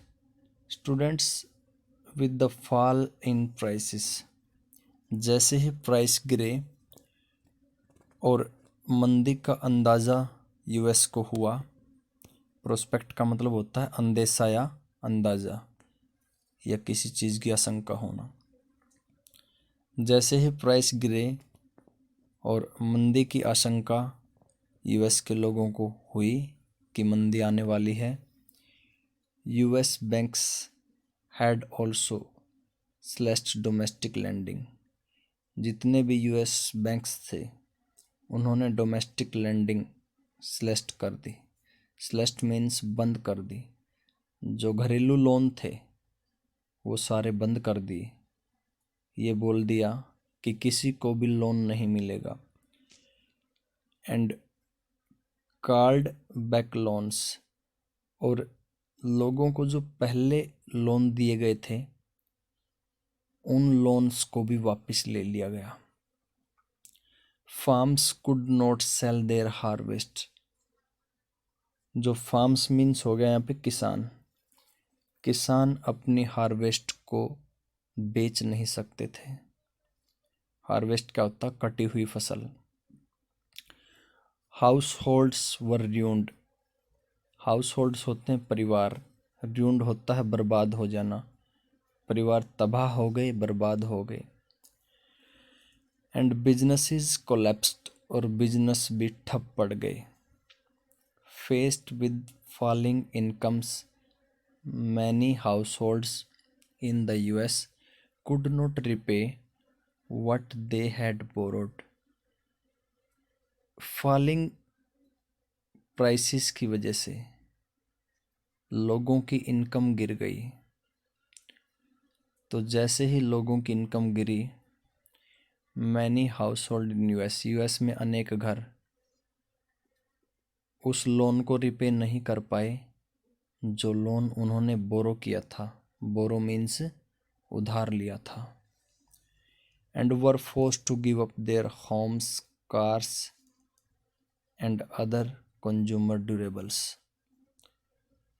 और लोगों के घर, कार और जो दूसरी कंज्यूमर गुड्स थी जैसे रेफ्रिजरेटर, वॉशिंग मशीन्स, उन सभी को कुर्क कर लिया गया।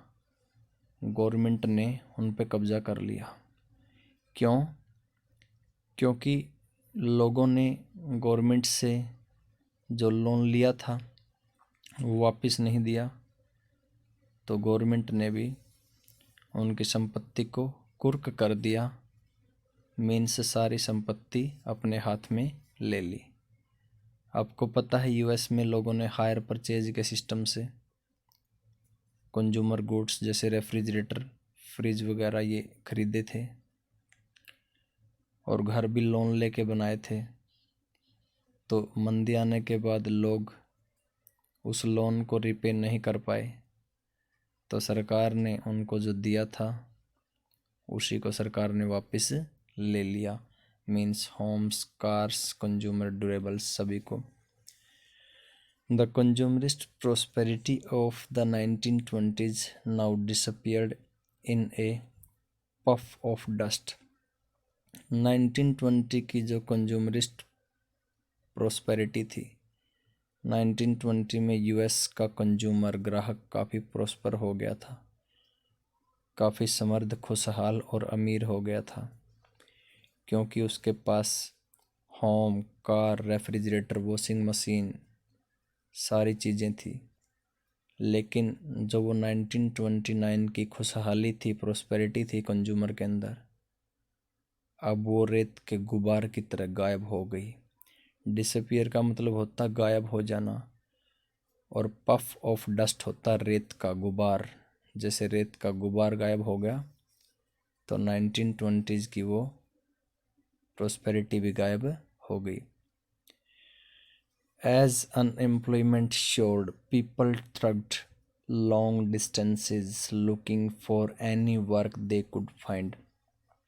अनएम्प्लॉयमेंट सोर्ड मतलब कि बढ़ जाना।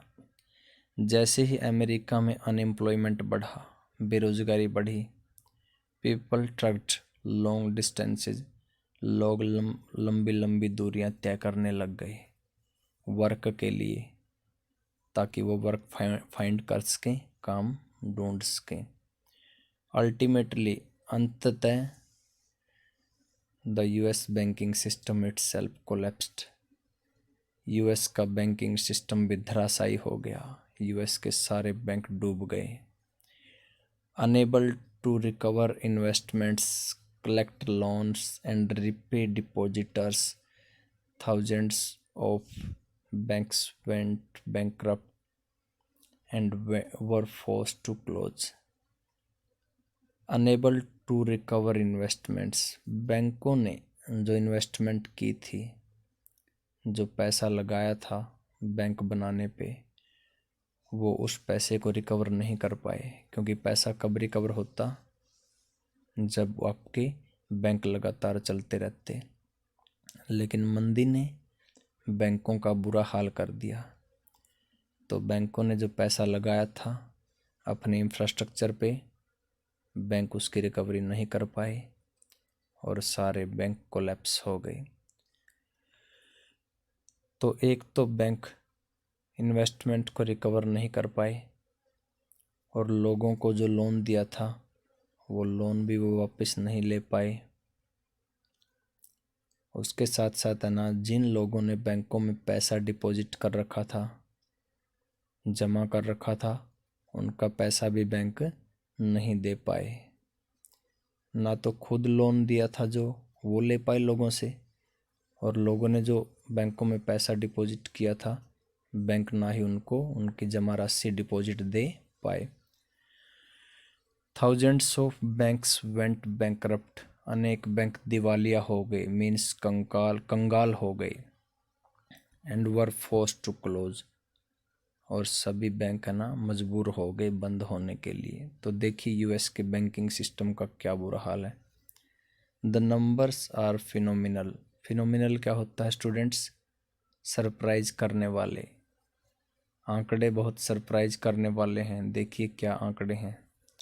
Bye 1933 our 400 banks had closed, and between 1929 and 1932 about 110,000 companies had collapsed। Students 1933 में 4,000 बैंक बंद हो गए, और 1929 से 1932 के बीच में 110,000 कंपनी भी बंद हो गई। By 1935, a modest economic recovery was underway in most industrial countries। 1935 में मंदी का दौर कुछ धीमा पड़ चुका था, और देशों में मॉडेस्ट रिकवरी हो रही थी, धीरे धीरे रिकवरी होनी स्टार्ट हो गई थी। मीन्स मंदी का टाइम कब से कब तक बताया था मैंने, 1929 से 1934 के बीच में। तो जब 1935 में मंदी थोड़ी सी कम हो गई तो देशों में धीरे धीरे रिकवरी होनी स्टार्ट हो गई। But the great depressions wider effects on society, politics and international relations and on people's mind proved more enduring. लेकिन मंदी की रिकवरी तो होनी शुरू हो गई, लेकिन ग्रेट डिप्रेशन के जो बहुत ही बड़े इफेक्ट पड़े थे सोसाइटी, पॉलिटिक्स, इंटरनेशनल रिलेशन और लोगों के माइंड पे, वो एंड्यूरिंग काफ़ी समय तक रहे। 3.5 India and the great depression. Students, इस पार्ट में हम ये पढ़ेंगे कि ग्रेट डिप्रेशन ने इंडिया को किस तरीके से प्रभावित किया। If we look at the impact of the depression on India, we realize how integrated the global economy had become by the early 20th century. यदि स्टूडेंट्स हम इंडिया के ऊपर ग्रेट डिप्रेशन के इम्पैक्ट को देखें तो हमें रियलाइज़ होगा कि अर्ली 20th सेंचुरी में जो ग्लोबल इकोनॉमी थी वो कितनी इंटीग्रेट हो चुकी थी। मीन्स वर्ल्ड लेवल पे एक कंट्री की इकोनॉमी दूसरी कंट्री की इकोनॉमी से बहुत ज़्यादा जुड़ चुकी थी।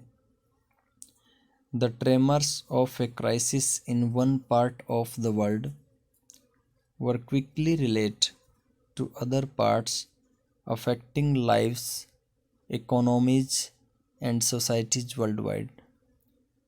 जो एक आपके देश के पार्ट में क्राइसिस की जो ट्रेमर होती थी, मीन संकट की जो कपाहट होती थी, वो बहुत ही तेज़ी से दूसरे पार्ट में पहुंच जाती थी और उस पार्ट की लाइफ, इकोनॉमी और सोसाइटीज़ को पूरी तरीके से अफेक्ट कर देती थी।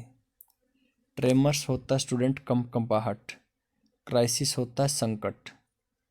ग्रेट इकोनॉमिक डिप्रेशन एक संकट था, उसकी कंपकंपाहट यूएस में हुई थी और यूरोप में हुई थी, लेकिन क्विकली बहुत ही तेज़ी से वो कंपकंपाहट कहाँ पे रिलेट हो गई, रिलेट मीन पहुँच गई इंडिया में, और उसने इंडिया के लोगों की लाइफ, उनकी इकोनॉमी और सोसाइटी को अफेक्ट किया। इंडिया के नहीं, इस ग्रेट इकोनॉमिक डिप्रेशन ने पूरे वर्ल्ड के लोगों की लाइफ्स, इकोनॉमीज और सोसाइटीज़ को अफेक्ट किया। In the 19th century, as you have seen, colonial India had become an exporter of agricultural goods and importer of manufacturers। 19th century में आपने देखा कि जो कॉलोनियल इंडिया था, कॉलोनियल इंडिया कौन सा हो गया, जिस टाइम हम ब्रिटेन के ग़ुलाम थे या उसकी कॉलोनी थे, तो कॉलोनियल इंडिया आपके किन चीज़ों का एक्सपोर्टर हो चुका था, एग्रीकल्चर गुड्स एक्सपोर्ट करता था वर्ल्ड के दूसरे पार्ट में, और क्या इंपोर्ट करता था, मैन्युफैक्चर्स, कुछ बनी हुई चीज़ें फैक्ट्री में बनी हुई। जैसे ब्रिटेन में हम एक्सपोर्ट करते थे कॉटन, इंडिगो, और इंपोर्ट क्या करते थे, ब्रिटिश कपड़ा। The depression immediately affected Indian trade. Great depression ने इंडियन ट्रेड को एकदम अफेक्ट किया। इमीडिएटली होता है तुरंत या तत्काल। India's exports and imports nearly half between 1928 and 1934। 1928 और 1934 के बीच में इंडिया का एक्सपोर्ट और इंपोर्ट आधा रह गया। एज इंटरनेशनल प्राइसेस क्रेस्ट, जैसे ही इंटरनेशनल लेवल पे चीज़ों के दाम गिरे, prices in India also plunged, India में भी चीज़ों के दाम गिर गए। प्लंज्ड मीन्स गिर जाना। Between 1928 and 1934, wheat prices in India fell by 50%. 1928 और 1934 के बीच में मीन्स मंदी के दौर में इंडिया में वीट के प्राइस 50% गिर गए। Peasants and farmers suffered more than urban dwellers. Urban dwellers की कंपेयर में कौन ज़्यादा सफ़र्ड हुए इकोनॉमिक डिप्रेशन से? Pageants and farmers. Means great economic depression का पेजेंट्स और फार्मर्स पे ज़्यादा असर पड़ा। किसकी कंपेयर में? अर्बन डिवेलर्स मीन्स शहरी निवासियों की कंपेयर में। दो agricultural prices fail sharply, the colonial government refused to reduce revenue demands. किसानों के ऊपर ग्रेट इकोनॉमिक डिप्रेशन के दौरान दोहरी मार पड़ी।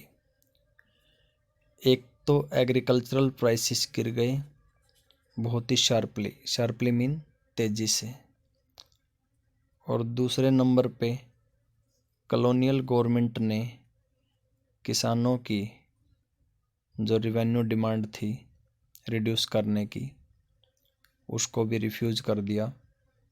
रिवेन्यू माफ़ करने से किसानों का कॉलोनियल गवर्नमेंट ने मना कर दिया।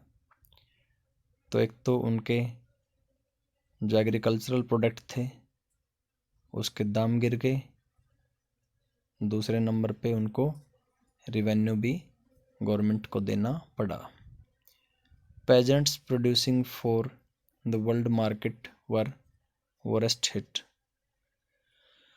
जो किसान वर्ल्ड मार्केट के लिए अनाज उगाते थे वो बहुत ही बुरी तरीके से प्रभावित हुए। वर्स्ट हिट मतलब बुरी तरीके से प्रभावित होना। Consider the jute producers of Bengal.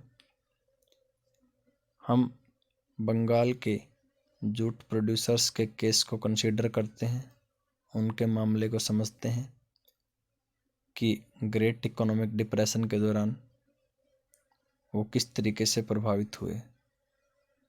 They grew raw jute that was processed in factories for export in the form of gunny bags. जो बंगाल के जूट प्रोड्यूसर्स थे वो जूट उगाते थे, रॉ जूट, और फिर वो रॉ जूट फैक्ट्रीज में जाता था, उसकी प्रोसेसिंग होती थी और उससे गन्नी बैग बनाए जाते थे। गनी बैग मीन्स टाट या जूट की बोरियां, वो होती हैं gunny bags. But as gunny exports collapsed, the price of raw jute crashed more than 60%. लेकिन ग्रेट डिप्रेशन की वजह से गन्नी बैग्स का एक्सपोर्ट बंद हो गया, दूसरे देशों में गन्नी बैग या जूट की बोरियां जानी बंद हो गई, तो रॉ जूट के प्राइस भी 60% से ज़्यादा गिर गए। और रॉ जूट को कौन ग्रू करता था, कौन पैदा करता था? किसान। Peasants who borrowed in the hope of better times और to increase output in the hope of higher incomes faced ever lower prices and fell deeper and deeper into debt. Peasants, जिन किसानों ने पैसा बोरो किया था मीन्स धन उधार लिया था, उन्होंने इस होप में या आशा में लिया था कि उनका बेटर टाइम आएगा, अच्छा समय आएगा, और उनका है ना इस उधार लिए हुए पैसे से आउटपुट भी इंक्रीज होगा और जब आउटपुट इंक्रीज होगा तो उनकी इनकम बढ़ेगी। लेकिन जो उन्होंने सोचा था उसके बिल्कुल उल्टा हुआ।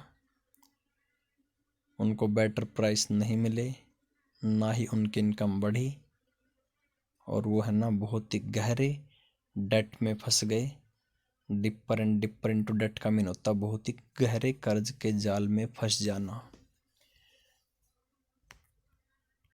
Across India peasants indebtedness increased. Students पूरे इंडिया में किसानों का जो कर्ज था वो बढ़ गया। मीन्स किसान गहरे कर्ज के जाल में फंस गए। They used up their savings, mortgaged lands and sold whatever jewelry and precious metals they had to meet their expenses. Students अपने एक्सपेंसेस को पूरा करने के लिए, एक्सपेंसेस क्या होते हैं? खर्चे। अपने खर्चों को पूरा करने के लिए या अपने कर्ज को उतारने के लिए किसानों ने अपना सब कुछ दांव पे लगा दिया। जैसे उन्होंने सेविंग यूज की, जो भी बचत थी उनके पास में उसका भी उन्होंने यूज किया। मॉर्गेज्ड लैंड्स, अपनी ज़मीन गिरवी रख दी। किसके पास में? जिस आदमी से उन्होंने कर्ज लिया था उसके पास में। And sold what ever jewellery and precious metals, और उनके पास में जो गहने थे या महंगी धातुएं थी वो भी उन्होंने बेच दी। In these depression years, India became an exporter of precious metals, notably gold. Depression के दिनों में इंडिया महंगी धातुओं का एक्सपोर्टर बन चुका था, और मुख्य रूप से सोने का। तो डिप्रेशन के टाइम में इंडिया से क्या चीज़ एक्सपोर्ट होती थी? Gold. The famous economist John Maynard Keynes thought that Indian gold exports promoted global economic recovery. जो इकोनॉमिस्ट थे जॉन मेनार्ड, उन्होंने क्या कहा कि इंडिया का जो गोल्ड दूसरे देशों में एक्सपोर्ट हो रहा है उसने ग्लोबल लेवल पे इकोनॉमी को रिकवर्ड कर दिया है। तो जॉन मेनार्ड केन्ज ने ये बात कही थी इंडिया के गोल्ड के बारे में। They certainly helped speed up Britain's recovery but did little for the Indian pageant.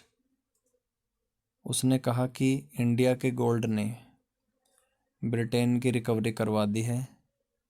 Means Britain को इकोनॉमिक संकट से निकाल दिया है, लेकिन इंडियन गोल्ड ने इंडियन किसानों के लिए कुछ नहीं किया है तो सिर्फ ब्रिटेन के लिए। Rural India was the seething with unrest when Mahatma Gandhi launched the civil disobedience movement at the height of the depression in 1931. Students, जिस टाइम ग्रेट इकोनॉमिक डिप्रेशन चल रही थी तो रूरल इंडिया अनरेस्ट से सीध हो रहा था। मीन्स रूरल इंडिया में कोई रेस्ट नहीं था, अशांति थी और दंगे भड़क रहे थे, क्योंकि किसान काफ़ी फ्रस्ट्रेट हो चुके थे कर्ज के जाल की वजह से। और महात्मा गांधी ने ग्रेट इकोनॉमिक डिप्रेशन के टाइम में कौन सा मूवमेंट लॉन्च किया? Civil disobedience movement. The depression proved less grim for urban India. Urban India के लिए ग्रेट डिप्रेशन बहुत ही कम कष्टकारक साबित हुई। मीन्स गांव में रहने वाले किसानों पर तो ग्रेट डिप्रेशन का बहुत बुरा प्रभाव पड़ा, लेकिन शहरों में रहने वालों के ऊपर इसका ज़्यादा असर नहीं पड़ा। Because of falling prices Those with fixed incomes, say town dwelling landowners who received rents and middle class salaried employees, now found themselves better off. Students price गिर गए थे कई चीज़ों के, तो शहर वालों को बेनिफिट हुआ इस चीज़ का, क्योंकि उनको चीज़ें सस्ती मिलने लग गई। और जिन लोगों की फिक्स इनकम थी उन पे कोई असर ही नहीं पड़ा। कुछ लैंड ओनर किसानों को अपनी ज़मीन रेंट पे दे देते थे और वो शहरों में रहने लग जाते थे। तो जो रेंट लेते थे किसानों से लैंड ओनर और शहरों में रहते थे, उनके ऊपर मंदी का कोई ज़्यादा असर नहीं पड़ा। और जो मिडिल क्लास के लोग थे, जिनको अच्छी सैलरी मिलती थी, एम्प्लॉयज़ थे, कर्मचारी थे, उनके ऊपर भी इस चीज़ का मीन्स ग्रेट डिप्रेशन का कोई ज़्यादा असर नहीं पड़ा। वो तो बल्कि अपने आप को पहले से ज़्यादा बेटर ऑफ, अच्छी पोजीशन में देख रहे थे। एवरीथिंग कॉस्टलेस, क्यों देख रहे थे अपने आप को अच्छी बेटर पोजीशन में वो? क्योंकि हर चीज़ की जो कॉस्ट थी, कीमत थी, वो अब कम थी। उनको बहुत सी चीज़ें सस्ते दामों पे मिल गई थी, क्योंकि है ना, हर चीज़ के दाम गिर गए थे। Industrial investments also grew as the government extended tariff protection to industries under the pressure of nationalist opinion. Students, इसमें मंदी के दौर में इंडस्ट्रियल इन्वेस्टमेंट भी बढ़ी, मतलब कि इंडस्ट्री भी ज़्यादा लगी, क्योंकि गवर्नमेंट ने नेशनलिस्ट ओपिनियन, नेशनलिस्ट लीडर के अंडर में टैरिफ प्रोटेक्शन दे दिया इंडस्ट्री को। मीन्स इंग्लैंड में इंडिया का माल अब जाने लग गया। पहले तो इंग्लैंड की गवर्नमेंट ने इंडियन माल पे टैरिफ बैरियर लगा दिए थे, लेकिन जो नेशनलिस्ट लोगों का ओपिनियन था, ओपिनियन होता विचार, तो नेशनलिस्ट लोगों ने प्रेशर बनाया और उनके विचार को, उनके ओपिनियन को गवर्नमेंट ने माना और इंडस्ट्री को टैरिफ प्रोटेक्शन उन्होंने दे दिया।